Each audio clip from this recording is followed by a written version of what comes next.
The beacon had been screaming into the void for over 1,000 years and nobody had ever answered it. That silence ended the moment the Concorde survey vessel, Winmere's Reach, dropped out of slip space and found itself staring at a graveyard. Vera Soline pressed her palm against the cold viewport glass, and for a long moment she forgot to breathe. Hundreds of warships hung suspended in the dark, locked in a formation so precise it looked deliberate. A wall of dead steel curved around empty space like a fist closed around nothing. No wreckage drifted between them. No debris field marked a battle. They simply sat there, engines cold, weapons silent, exactly as they must have been the instant everything stopped. "That's not possible," said Threx Calvo, arms crossed over his armored chest plate, his 4 eyes narrowing at the display. "A fleet that size doesn't just freeze. Something did this to them." "Or something happened to them all at once," Vera said quietly. She was already pulling up the scan data, fingers moving fast across the console. "Look at the hull markings. I've seen fragments of this design before, in old Concord archive vaults, pre-collapse." Threx's eyes flicked toward her. "Human." "Human," she confirmed. The word settled over the bridge like a stone dropped into still water.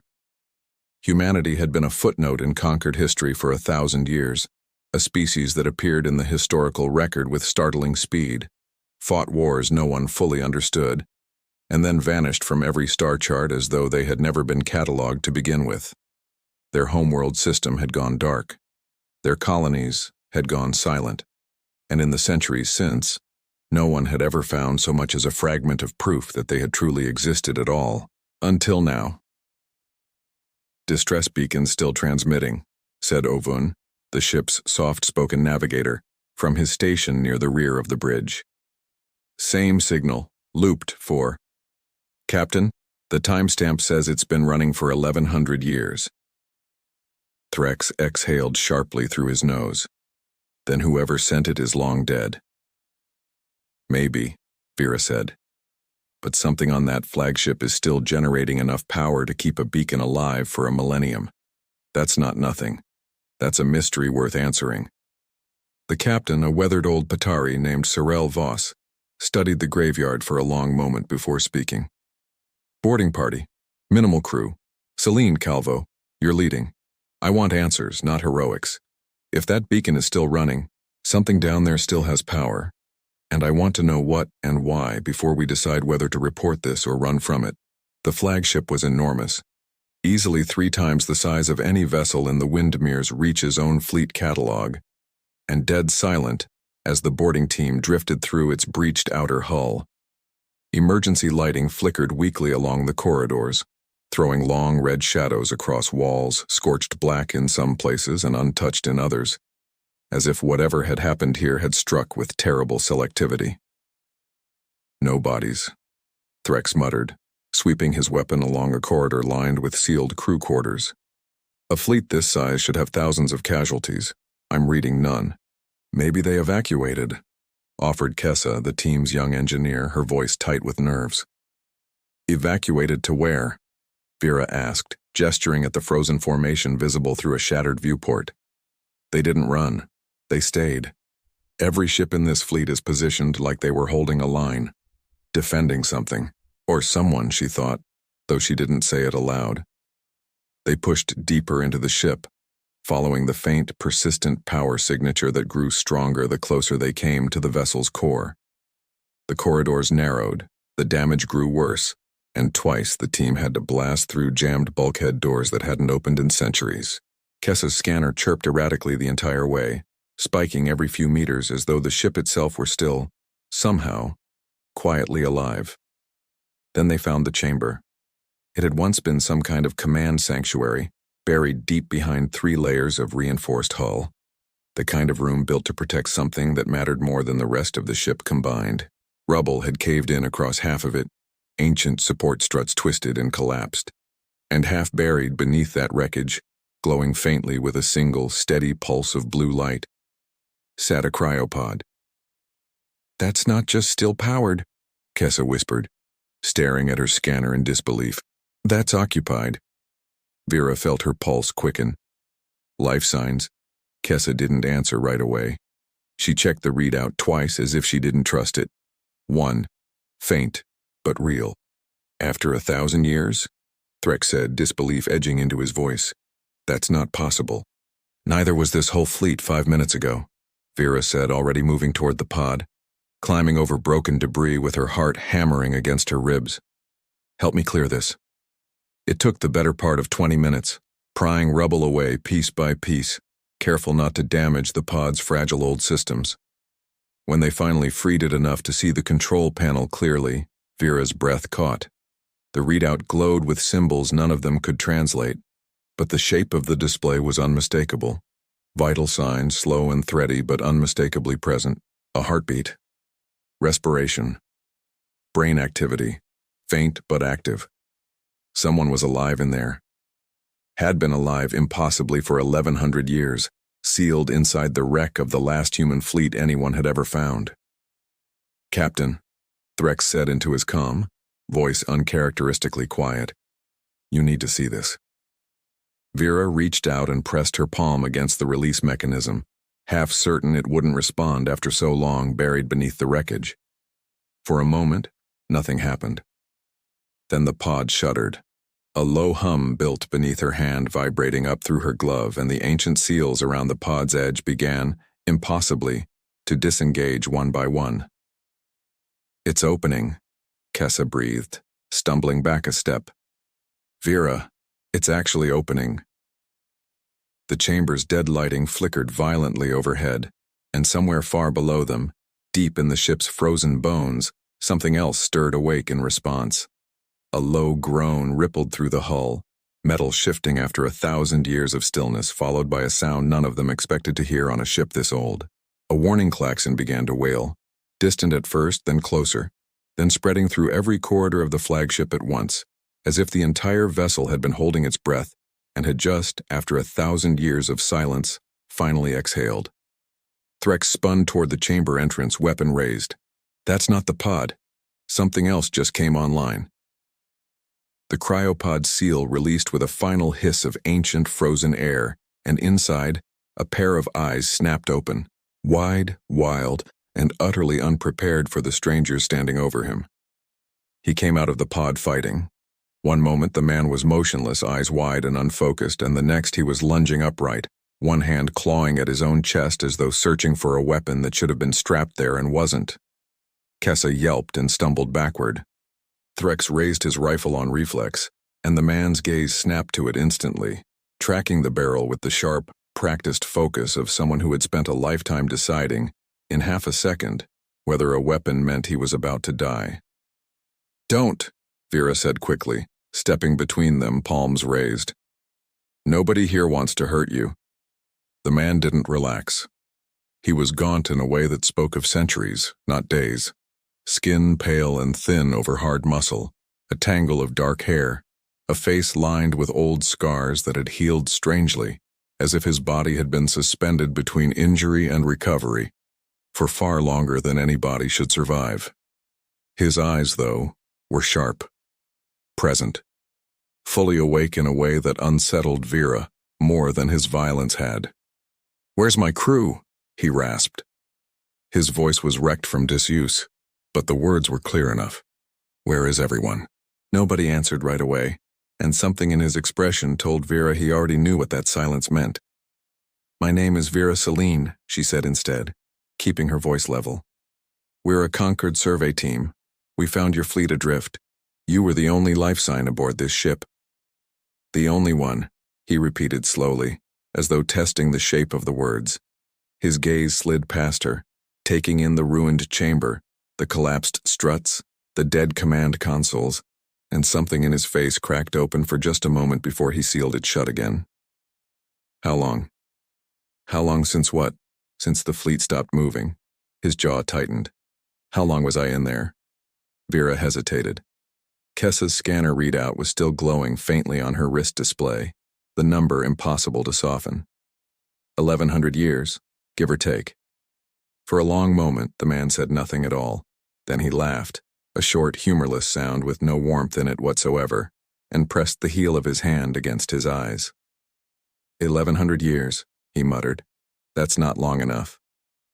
Not long enough for what? Threx demanded, weapon still half raised, patience visibly thinning. The man's hand dropped. His eyes locked onto Threx with sudden, startling clarity. Tell me it hasn't come back. Tell you what hasn't come back, Vera pressed. What are you talking about? He didn't answer. Instead, he swung his legs off the edge of the ruined pod, testing weight on limbs that hadn't held it in over a millennium, and swayed hard enough that Vera instinctively caught his arm to steady him. He flinched at the contact. Not from weakness, she realized, but from surprise that someone had reached out to help him at all. Reyes, he said finally quietly.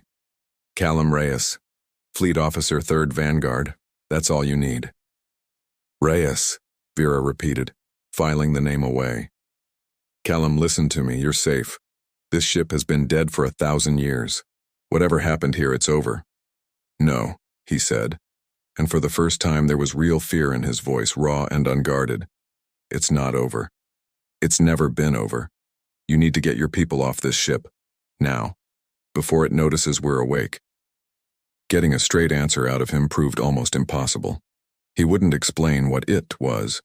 He wouldn't say what had happened to the rest of the fleet, or why he'd been the only one sealed away, or why the beacon had run for 11 centuries when every other system on the ship had clearly gone dark. Every question Vera asked, he deflected, his focus locked instead on getting them moving, toward the exit, toward the Windmere's reach, toward anywhere that wasn't this ship.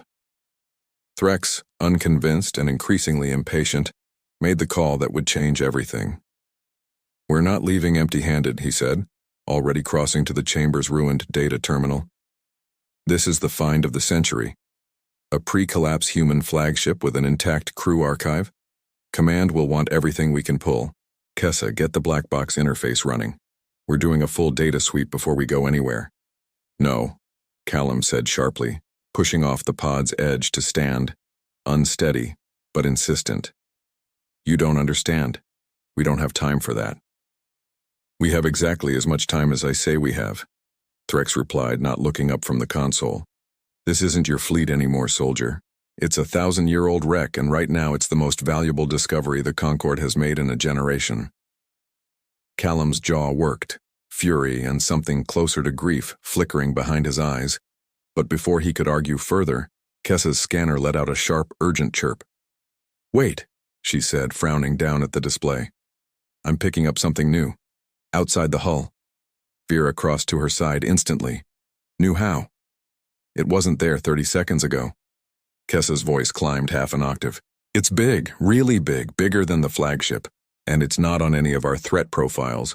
The scanner can't even classify it, it's just reading it as an absence, like a hole in the sensor data shaped like something. Callum went very still. What's it doing? He said quietly. Kessa checked the readout again, her hands beginning to tremble. Moving. Toward us. Slow, but steady, cutting straight through the debris field like it's not even there. Get everyone off this ship, Callum said, and the raw terror in his voice was enough to finally make Threx look up from the console.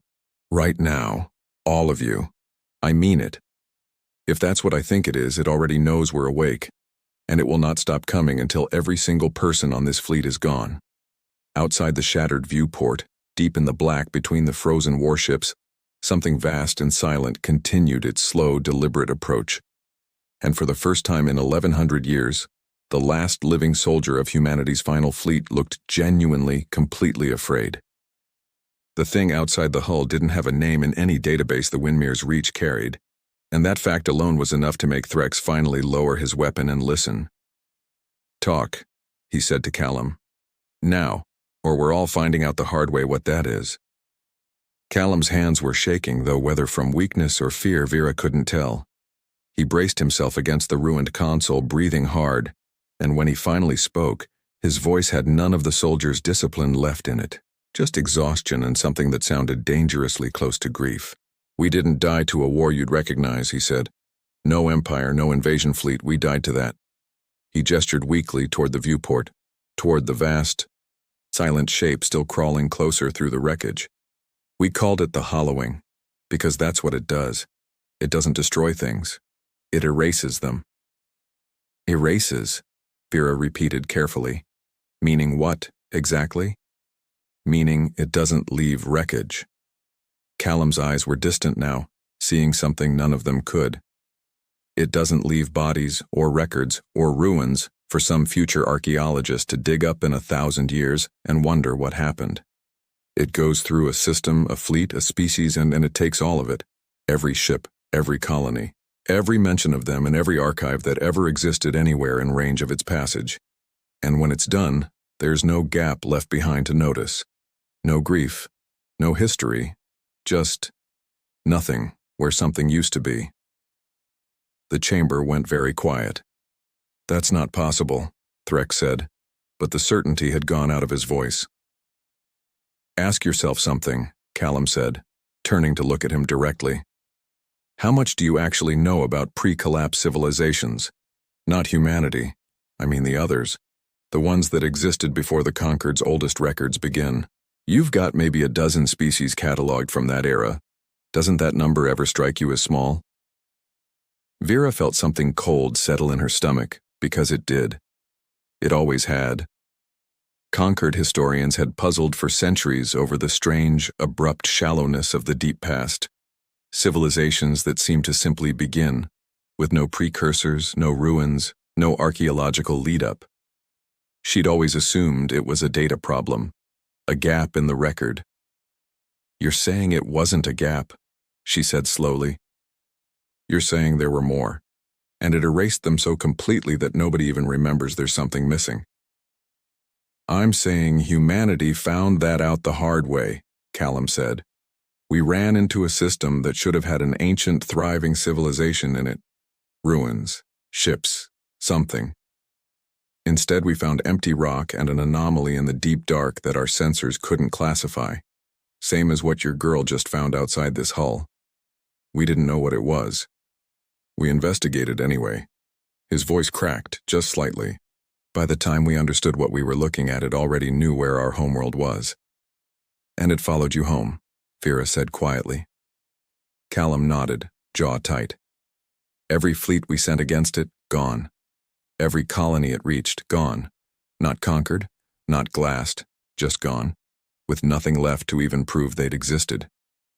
We fought a war against something that erased the evidence of the war as it went. Do you understand how that breaks people? Watching your own history get deleted in real time faster than you can record it? Threx's 4 eyes had gone wide and still. Even Kessa had stopped fidgeting with her scanner, staring at Callum in horrified silence. So how are you here? Vera asked. If it erases everything, how is there a fleet left for us to find? How are you still here to tell us any of this? Something shifted in Callum's expression. Pride, buried under a mountain of exhaustion and loss. Because humanity did something nobody else ever managed. We survived contact long enough to retreat.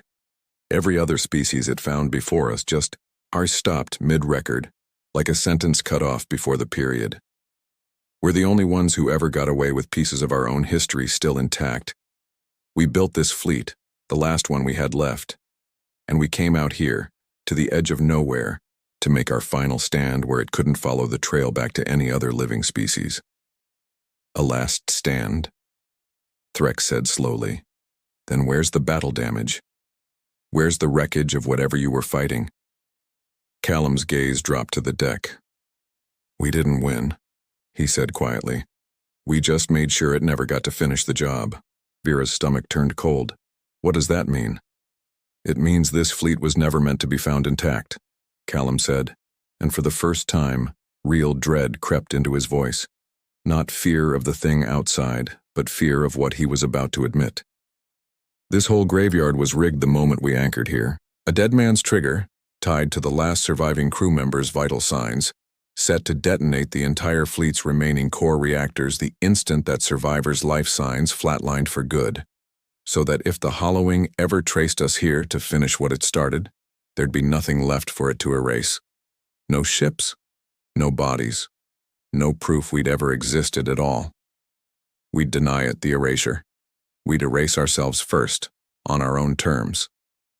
He looked up, and the horror on his face made Vera's blood run cold before he even finished the sentence. I was that survivor, he said, and the trigger doesn't care that I was in a cryopod instead of dead. It only cares about my life signs. He glanced toward the console Kessa had activated minutes ago, the one now humming softly to life, ancient systems stirring awake throughout the ship in response to a heartbeat that had returned after 1,100 years of silence. You woke me up, Callum said quietly. Which means somewhere on this ship, that countdown just started running again. The chamber lights flickered red, and somewhere deep in the flagship's bones a mechanical voice, ancient, half-corrupted, speaking a language none of them recognized except Callum, began counting down from a number none of them could see. How long? Vera demanded, already moving toward the door. Callum, how long do we have? I don't know. He was pulling himself upright against the console, forcing strength into limbs that had been dead weight for a millennium. The trigger was built for a full crew to manage, not one man half a step out of cryo. Could be an hour. Could be minutes. We need to move. Then we're leaving, Threx said, already keying his comm. Voss, this is Calvo. We have a critical situation, requesting immediate... Wait. Kessa's voice cut through the panic, sharp and strange. She was staring at her scanner, face bleached pale in the red emergency light. The thing outside. It's not just approaching anymore. What is it doing? Vera said. Eating, Kessa said, and the word came out strangled like she didn't believe it herself. That's the only way I can describe it. It's touching the drifting debris in its path, the smaller wrecks, the loose hull plating, and they're just not there anymore, not destroyed, not vented into space, gone. And it's not just my scanner losing track of them either. I pulled the last 30 seconds of sensor log to compare, and the log itself doesn't show them ever being there at all. Nobody spoke. The implications settled over the chamber like a physical weight. It's not just erasing what it touches, Vera said slowly. It's erasing the record that it was ever there to touch. Now you understand why nobody ever built a monument to what killed us, Callum said grimly, checking a long-dead sidearm out of habit before realizing it held no charge and discarding it. There's nothing to erase a monument would even commemorate. Threx's comm crackled uselessly. No response from the Windmere's reach. Comms are down. Something's interfering. It's not interference, Callum said. It's proximity. The closer it gets, the worse everything electronic on this ship is going to get. We need to reach the command core. That's where the trigger array is. If I can get to it in time, I can either disarm it or reset the countdown properly. Buy your ship enough time to get everyone off this wreck before it blows. Or, Threx said, we evacuate right now and let the fleet do what it was built to do. And leave that thing to trace the detonation signature straight back to your survey ship? Callum's eyes were hard. You think a fleet-wide reactor cascade in deep space doesn't light up like a signal flare? It'll see exactly where your vessel retreats to. You don't outrun something that erases the path you took to get away. Vera made the decision before Threx could argue further. Kessa, get back to the ship, tell Voss what's happening, and get the Windmere's reach moving to a safe distance, far enough that if this fleet detonates, we're not caught in it, but close enough to retrieve us. Threx, go with her. I'm going with Callum. Absolutely not, Threx snapped. You are not staying on a ship that's about to become a bomb, Celine. He can't navigate this wreck alone, Vera said, already moving toward Callum's side. Half these corridors are collapsed, and he said it himself. He doesn't fully remember the layout after 1,000 years. I've studied ship architecture from this era for 6 years. I can get us there faster than he can alone. That's minutes we don't have to lose. Threx held her gaze for a long, furious moment, then swore under his breath in his own language and turned toward the exit. You have until the Windmere's reach is in position. After that, I am coming back for you myself, orders or not. The command core was buried 11 decks below them, through corridors that had buckled and folded under 1,000 years of structural decay, and every step of the journey felt like borrowed time. Callum moved faster than his body should have allowed, driven by something Vera recognized instantly. Not fear for himself, but the desperate need to finish what he'd started centuries ago. "You said you buried your crew," she said, as they scrambled over a collapsed bulkhead. "Earlier, when you first woke up, what did you mean?" Callum didn't answer right away, focused on wrenching a jammed hatch open. When he finally spoke, his voice was rough. "After the trigger was set, most of the crew evacuated to the outer ships to die on their own terms rather than wait for the countdown. I stayed behind on the flagship with a skeleton crew to make sure the array held. One by one, they didn't make it. Old wounds, radiation, despair, some of them, if I'm honest. I couldn't erase them the way that thing would have. So I did the only thing I could. I carried every one of them to the memorial deck by hand and sealed them there myself, so that if anyone ever found this fleet, they'd know we existed, that we mattered, that we weren't just another gap in someone's history." Vera's throat tightened. "That's why the beacon kept running. It wasn't a rescue signal. It was a headstone," Callum said quietly. "I never expected anyone to actually answer it." They reached the command core with the ship groaning ominously around them, the countdown's mechanical voice growing louder, more insistent, echoing through corridors that hadn't heard a human voice in 11 centuries. Callum shoved through the final hatch first and stopped dead in the doorway, every trace of relief draining from his face. "No," he breathed. "No, no, no." Vera pushed past him into the chamber and understood immediately why he'd frozen. The command core's central trigger array, the mechanism meant to control the entire fleet's detonation sequence, had been torn open. Its central component, whatever it had been, physically removed from its housing. Scorch marks scarred the deck around it, old but deliberate, and a single set of footprints, small, human, and centuries old, led away from the wreckage into the shadows beyond. "Someone got here before us," Vera whispered. "Callum, someone survived. Someone's been down here this whole time." From somewhere deeper in the darkened chamber past the ruined array, a voice answered, faint, fractured, and achingly familiar to Callum, who went utterly white at the sound of it. "Hello, Lieutenant," it said. "You always were terrible at following orders." Callum's weaponless hand shot out, gripping Vera's arm hard enough to bruise, and for a moment he didn't move at all, just stared into the darkness where the voice had come from, his face caught somewhere between hope and horror. "That's not possible," he said, barely above a whisper. "You're dead.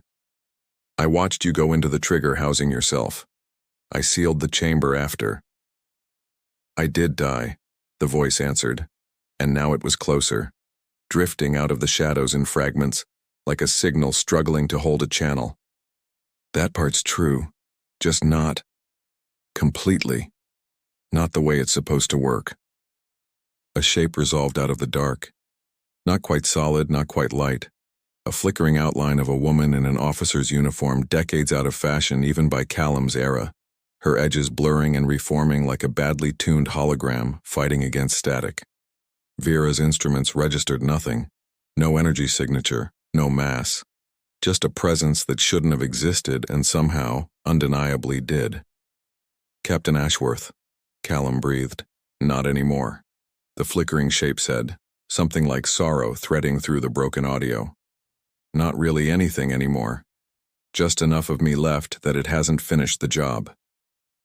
Vera's mind raced, connecting pieces faster than she could voice them. The hollowing didn't erase her. Not completely. "Give the alien a medal," Ashworth's echo said, with a ghost of dark humor that Callum clearly recognized, judging by the way his jaw tightened. "I was standing at the edge of its reach when it swept through the outer hull centuries ago. Close enough to be caught. Not close enough to be finished. I've been this ever since. A partial. A rounding error it never bothered to clean up." "You sabotaged the trigger array," Callum said, stepping fully into the chamber now, disbelief warring with old, raw grief in his voice. "That was you." "Damn right it was me." For a moment, the flickering shape steadied, sharpened, something almost solid and furious in her outline. You think I spent my last coherent moments as a person watching my crew evacuate to their deaths? Just so some future version of you could wake up and blow the last physical proof of our fleet into subatomic dust? I didn't fight to survive contact with that thing so we could finish its job for it. It was the plan, Callum said, and there was real anguish in it now. We agreed. Better to erase ourselves on our own terms than let it. The plan was made by people who were dying and terrified and grieving, Ashworth cut in. I don't blame them for it, I understood it once. But dying doesn't have to mean disappearing, Lieutenant. There's a difference between a death and an erasure, and somewhere along the way we stopped being able to tell them apart. I removed the trigger core so that if this fleet was ever found, it would still be here. Still real. Still proof that we existed and fought and mattered. Not just a debris field with a note that said, nothing to see. We did it ourselves before the monster could. Vera felt something click into place, cold and enormous. That's why the hollowing erases what it touches instead of just destroying it, she said slowly. It's not just efficient. It's afraid, isn't it?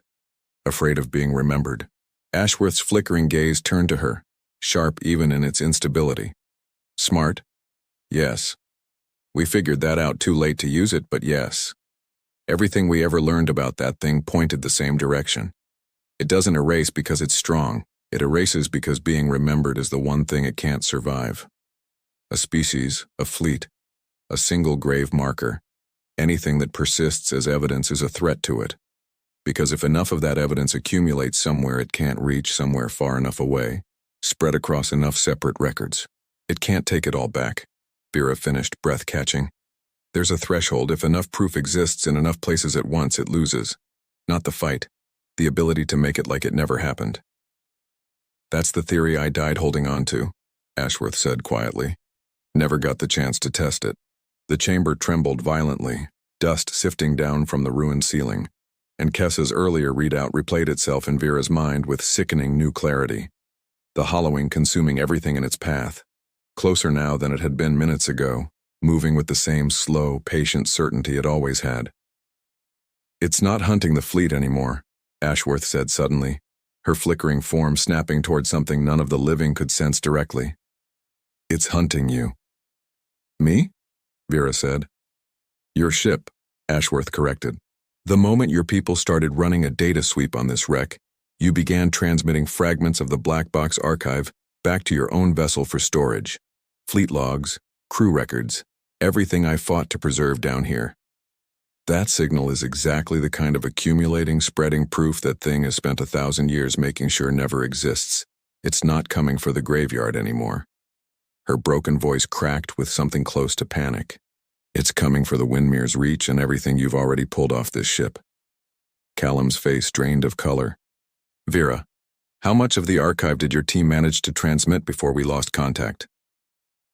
Vera's stomach dropped as she remembered Kessa, hours ago, eagerly running the sweep Threx had ordered, pulling fragment after fragment of ancient human data and relaying it automatically back to the survey ship's storage core, exactly as standard Concord protocol required. All of it, she said, horror dawning in her voice. Kessa was running a live feed the entire time. Everything on this ship's black box has already been sent. Somewhere far above them, beyond the ruined hull and the frozen graveyard of ships, the vast silent shape that had spent centuries erasing humanity from existence changed course, no longer crawling toward the fleet at all, but accelerating, with sudden and terrible purpose, straight toward the one vessel now carrying proof of everything it had worked so hard to make the universe forget. The comm crackled back to life so suddenly that Vera nearly dropped it. Threx's voice, ragged with static and barely controlled panic, cutting through the chaos. Celine, whatever you're doing down there, do it fast. That thing changed course. It's heading straight for us, and Voss says our slipspace drive won't be charged for another 6 minutes. We are sitting still in open space with nowhere to run. Vera's mind raced through everything Ashworth had just told them, and the pieces slammed together all at once, sharp and certain. Threx, listen to me. Do not attempt to delete the archive. Do not try to hide it, jettison it, anything. Whatever you do, don't try to erase it yourselves. It's currently trying to kill us over that exact archive. Threx snapped. Give me one good reason not to space the entire data core right now. Because that's exactly what it wants, Vera said. It doesn't need to touch your ship to win. It just needs the proof gone, one way or another. If you delete it yourselves, you're doing its job for it.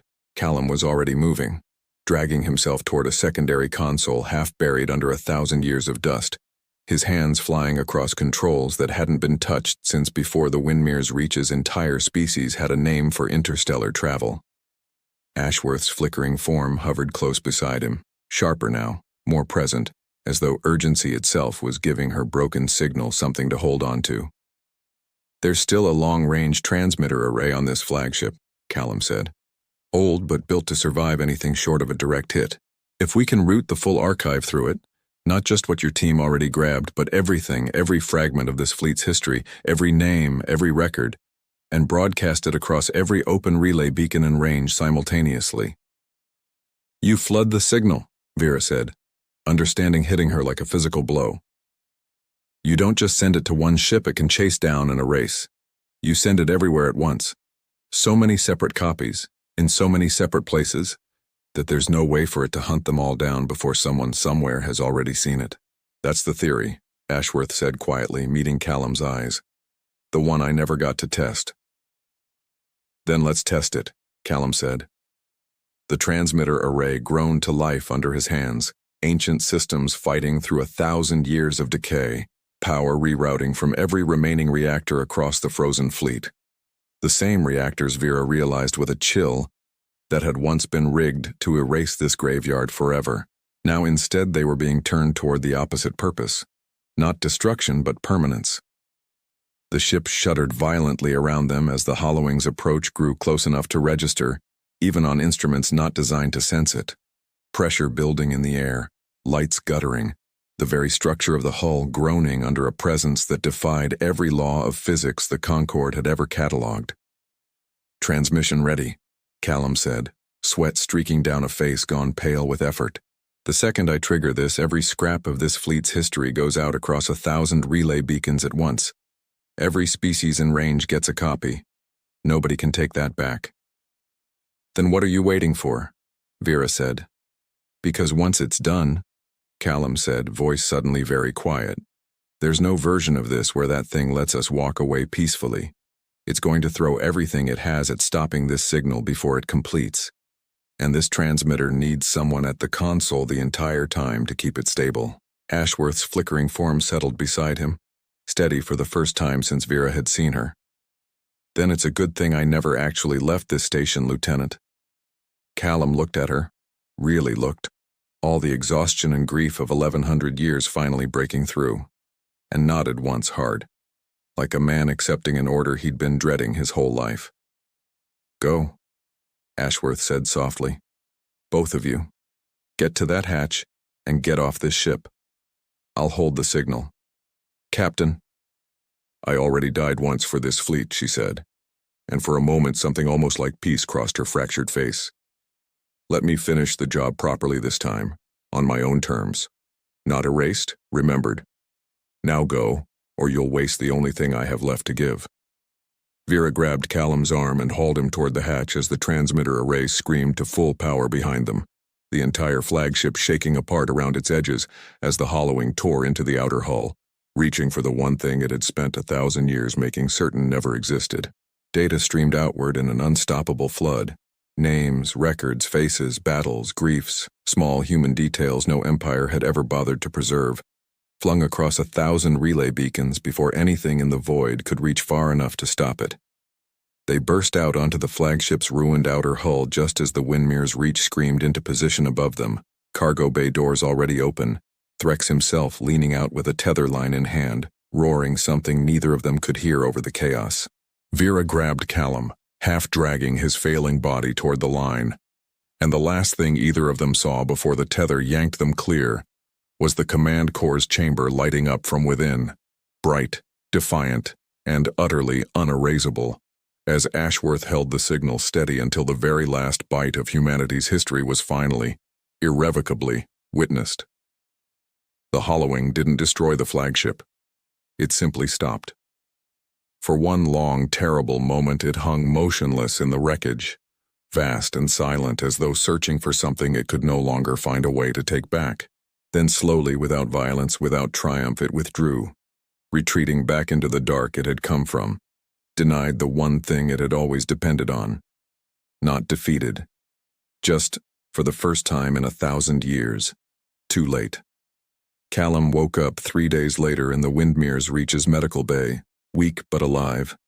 Vera asleep in a chair beside his bed with a data pad still open in her lap, full of transmission confirmations pouring in from relay beacons across a dozen systems. Word was already spreading. Species that had never heard humanity's name were now reading their history, unfiltered and complete, exactly as Ashworth had wanted. He found Vera later, standing at the observation window, watching the last dim lights of the ancient fleet finally go dark for good. Not erased, not forgotten, simply finished, its purpose fulfilled after 1,100 years of silent vigil. "They're already updating the Concord archives," she told him quietly. "You're not extinct anymore. Not a footnote. There's an entire division arguing about how to even categorize what just happened." Callum didn't answer right away. He just watched the dark where his fleet used to be, thinking of Ashworth's voice steady until the end, of 1,000 names finally spoken aloud after 1,000 years of silence. "I'm not the last human anymore, am I?" he said finally. It wasn't quite a question. "No," Vera said, stepping beside him. "You're the first one anyone's heard from in 1,000 years. That's different." For the first time since the cryopod had opened, something in Callum's face eased. Not healed, not whole, but no longer entirely alone. He stood there at the window a long while, watching the dark, and for the first time in 1,100 years he wasn't afraid of what it might do to him. He was simply, quietly, remembered.